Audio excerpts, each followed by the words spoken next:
ఇల్లు కట్టుకొని సంతోషంగా అందరం ఉందామని ఇల్లు కట్టుకుంటే వాడు కొత్త ఇల్లు కట్టుకొని పోతుండు నాయన. ముగ్గురు కొడుకులు, ఇద్దరు బిడ్డలు నాయన నాకు. ఇంకనన్నా రెండో ఆయన ఫస్ట్ బిడ్డ. ఆమె మొన్ననే 5 నెలలు అవుతుంది, ఆమె చచ్చిపోయింది. ఆమె దానికి ఈడిపోతుండే నేను ఎందుకు బ్రతకాలని చెప్పు నాయన. నా కొడుకులు నన్ను కొంచెం ఎత్తేసి రావాలి కానీ వాళ్ళు ముందుగాల పోతారా?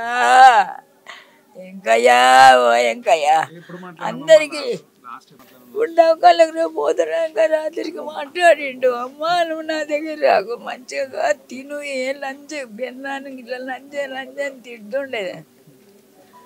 ఏ లంచ్ చేయమంటే పట్టించుకోకే, నీ కాలు మొత్తమ్మా, నువ్వు మంచిగా తిని మంచిగా ఉండమ్మా, మమ్మల్ని మంచి కష్టపడి సాధినవమ్మా అవన్నీ ఏడ్చుకుంటూ చెప్పిండు బిడ్డ.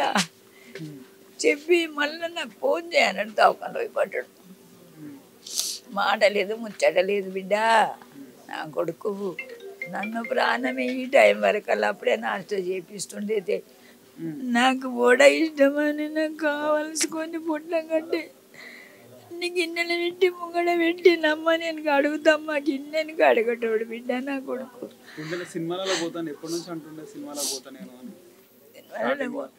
స్టార్టింగ్లా ఫస్ట్ చంద్రశేఖర్ ఆయన సినిమాలలో రాడా, సిరియాని కాదు ఇంకా రాజశేఖర్ అలా మామ ఉంటాడు ఇక్కడ.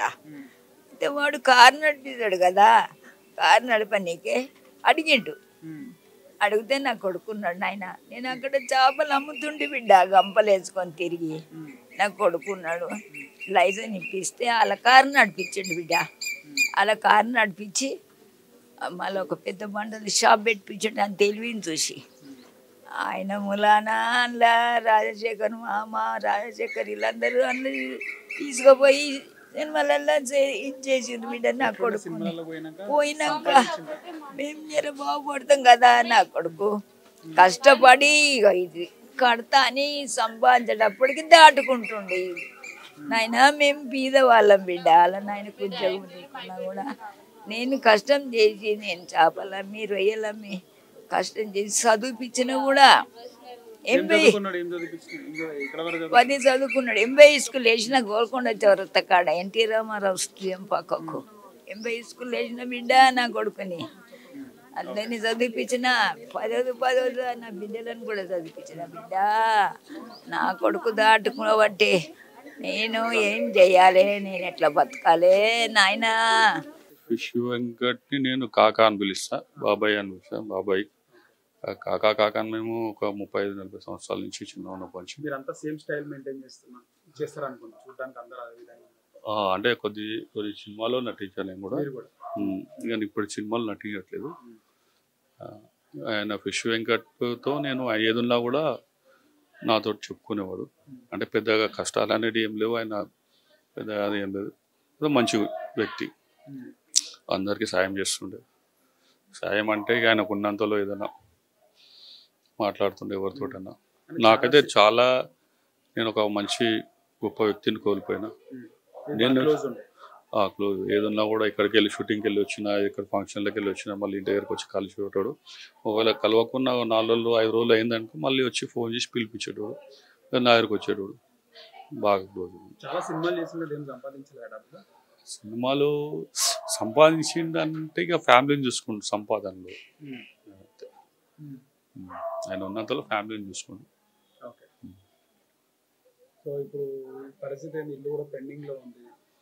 ఇంకా నా ఇల్లు కూడా ఒక 2 years నుంచి స్టార్ట్ చేసిండు. అప్పటికైనా కొద్దిగా సిక్ అయి ఉండే, సిక్ అయినప్పుడు స్టార్ట్ చేసిండు. అట్లా కొద్దిగా కంప్లీట్ పెండింగ్లో ఉన్నాడు.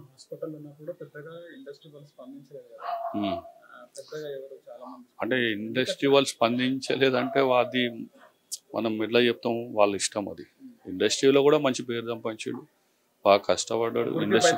ఇండస్ట్రీలో పవన్ సార్ అయినా కానీ, చిరంజీవి గారు అయినా కానీ, జూనియర్ ఎన్టీఆర్ గారు, ఎవరైనా పెద్ద హీరోస్ అందరిలో ఫిష్ వెంకట్ అంటే రవితేజ గారు సార్ అయినా ఎవరైనా కానీ ఫిష్ వెంకట్ అనే ఒక మంచి గుర్తింపు, మంచి మర్యాద.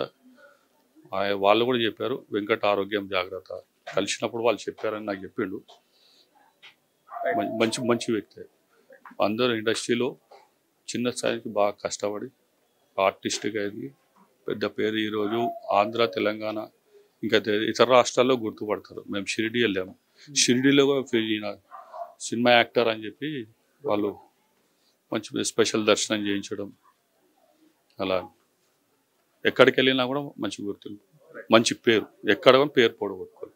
ఇక సంపాదన అంటే ఆయన సంపాదించుకోలేడు, ఆయన సంపాదించడంలే అన్నట్టు అనుకున్నాడో ఏమనుకున్నాడో తెలియదు, పెద్దగా ఉన్న దాంట్లో హ్యాపీగా బతికేటాడు. ఆయన ఉన్న దాంట్లో ఒక అనాథాశ్రమం మధ్యలో చెప్పాడు, హాస్పిటల్ ఏం కాకముందుకు నేను అనాథాశ్రమం పెట్టాను అన్నాడు. అనాథాశ్రమం ఎక్కడ పెట్టినావు ఏంటంటే నాకు మాట్లాడిపించిండు, ఎవరు విజయలక్ష్మి అంటే ఆమె పేరు సంథింగ్, బోడుపల్లో ఆయన సిగ్గాక ముందాగా నెలకు ఒక 50-60 వేలు ఇచ్చేవాడంట. ఆమెనే చెప్పింది ఫోన్లో, ఇట్లా మాకు ఇచ్చేటోడు సార్, మాకు అనాథాశ్రమం మా దగ్గర ఒక 150 మంది 7-8 సంవత్సరాల నుంచి రన్ చేసిండంట. అంతవరకే తెలుసు. ఆయన మిగతాది సాయం అయితే అందరు చేసిండు, చిన్న చిన్న ఉంటారు కదా. ఇప్పుడు సినిమా ఆర్టిస్టు ఎవరన్నా వచ్చి ఫిష్ వెంకట్ అన్నా నాకేమో సాయం చేయన్నా, పని లేదన్నా అదన్నది, ఏదన్నా ఎవరైనా చనిపోయినా కూడా, ఎవరైనా గరీబోళ్ళు పెళ్ళి ఏదో చాలా చిన్న చిన్న చేసిండు. కానీ రామ్నగర్కు ఎందుకు పోయినాడు, అక్కడ ఎందుకు ఉన్నాడు ఇన్ని రోజులు? అంటే అక్కడ ఓన్లీ వ్యాపారం చేస్తున్నాడా, బిజినెస్? రామ్నగర్ వ్యాపారం అంటే ఈ అడ్డగుట్ట 1979లో పడ్డది. అడ్డగుట్ట అనేది 1970. అంత ముందుకు ఇది ఒక గుట్ట, అంత గుట్టలే ఉండే, అంత గుట్టలు మాదే మింటి ఏరియా, అంతా గుట్టలు అది ఇది ఉండే. 1970లో 79లో పడ్డది. 79లో అప్పటి సంది మళ్ళీ నాయన మా నాయన అందరం మేము చిన్న పిల్లలం అనుకోవాలి. ఇక ఈయన తిరుగుకుంటూ మేము దోస్తులు ఉంటుంది అంత చేసుకుంటాం. చిన్న చిన్న పెద్దగా అయిపోయాడు, చదువుకోమని మనకు చదువు వస్తుపట్లేదు. జనతకి మామూలు దోస్తులతో కలిసి కొంత అటు ఇట్లా తిరుగు కూడా చేసుకుంటాం.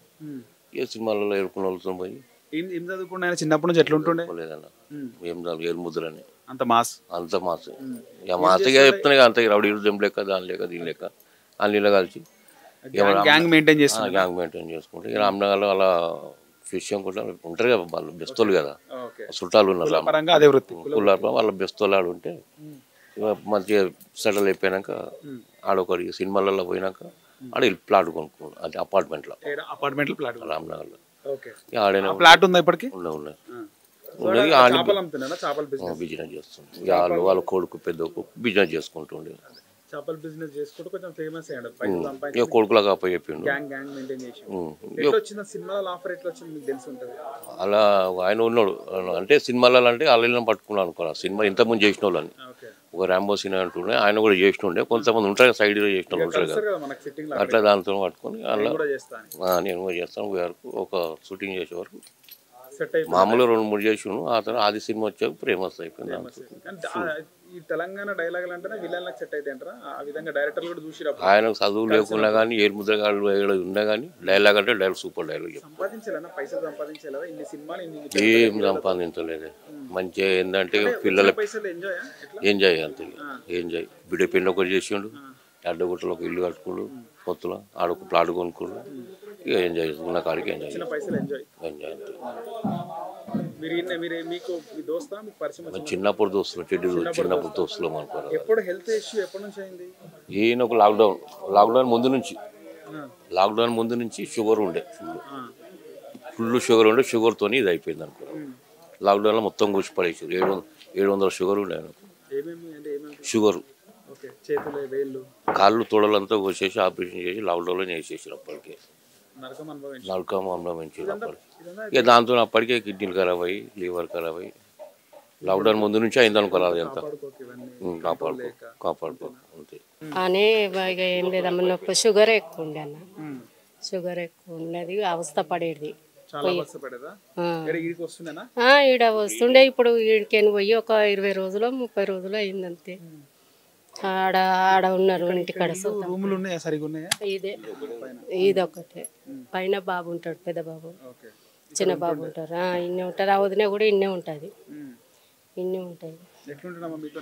మంచిగా ఉంటాడు, మంచిగానే ఉంటాడు. అందరితో మంచిగానే ఉంటాడు. ఇక ఆయన ఏందో వాళ్ళది వాళ్ళు చూసుకుంటారు అంతేగాని మంచిగానే ఉంటాడు. అవస్థ పడ్డాడు. ఇక ఇంట్లో మనం చూడము కదా, చెప్పం కదా. ఇక ఏదన్నా అనుకున్నా కానీ ఇట్లా మంచిగా ఉండాలని అంటాం అంతేగాని ఇక అంతే. పాపం మంచిగానే ఉండేది. అప్పుడు ఈడ వచ్చినప్పుడు ఇట్లా బండి తీసుకొని పోతుండన్న. పోతే అన్న బండి మళ్ళీ బండి ఎందుకు నడుపుతున్నావు అని అంటే అది ఇప్పుడు పోతామా జర కొంచెం నొప్పి తక్కువ ఉంది అని అన్నాడు. ఇట్లా ఇంట్లోకి వెళ్ళిపోయింది. ఇదే ఇక్కడనే ఉంటాను. కలుస్తుండే బాగుంటాడు అందరు. ఎలాంటి వ్యక్తి? మంచిగా అందరినీ కలుపుకోయే మనిషి. ఒక 20 days ముందు, 20 days నుంచి హాస్పిటల్లో ఉన్నారు. ఆ తర్వాత ఆయన పుట్టి పెరిగింది మాత్రం ఇక్కడే.